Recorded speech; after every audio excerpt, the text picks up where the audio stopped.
Yo, j'étais en train de tester un petit peu mon nouveau processeur, de m'amuser avec, voir un peu comment ça marche, voir ce que je peux proposer comme contenu intéressant avec.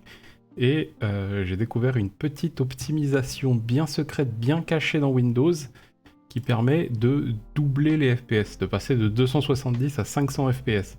Donc comme je trouve ça vraiment fabuleux, je vais vous faire un tuto pour cette optimisation secrète. Donc pour faire ça, vous cliquez sur votre démarrer, menu démarrer, vous cherchez Power, ou vous cherchez Alimentation si vous avez Windows en français, vous appuyez sur Entrée. Et si là il y a écrit économie d'énergie, vous changez en haute performance. Et vous avez doublé vos FPS. Voilà. Non, blague à part, c'est un comportement qui arrive pas forcément sur tous les PC. Parce que ça fait... Là, si je suis en Power Saver, si on regarde Hardware Info, hop, on peut voir que là, la fréquence de mes cœurs, elle est à 2,5 GHz pour les cœurs performance, les P-Core, et 4 GHz pour les E-Core, les Core Efficiency, ceux qui sont censés être bons pour l'économie d'énergie.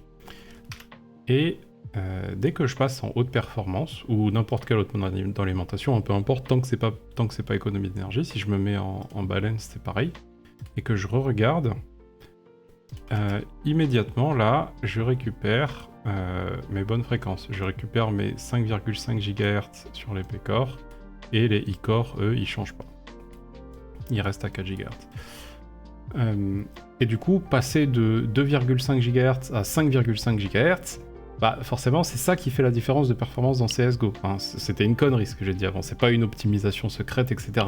C'est juste que le mode d'économie d'énergie sur ces processeurs hybrides, bah, il coupe fortement la fréquence de ces cœurs-là et ça réduit fortement les performances. Voilà.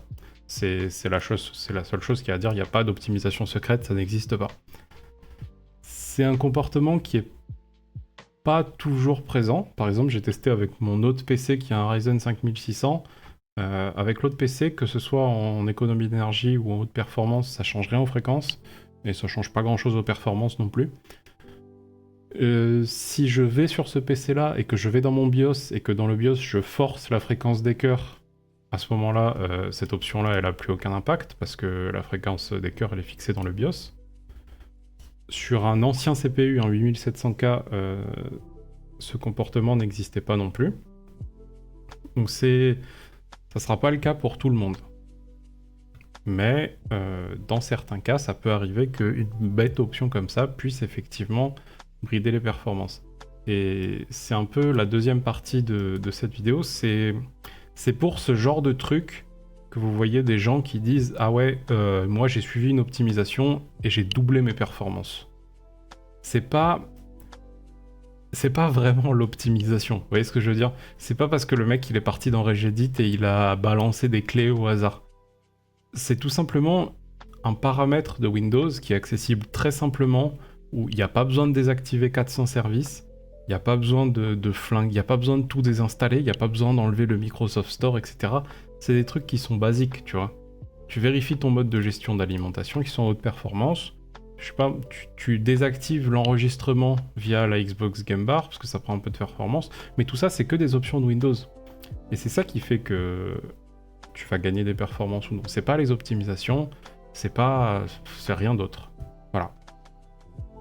Ouais, alors je rajoute à la fin, on m'a dit qu'il fallait que je dise qu'il faut s'abonner, like et tous ces trucs-là. Merci, au revoir.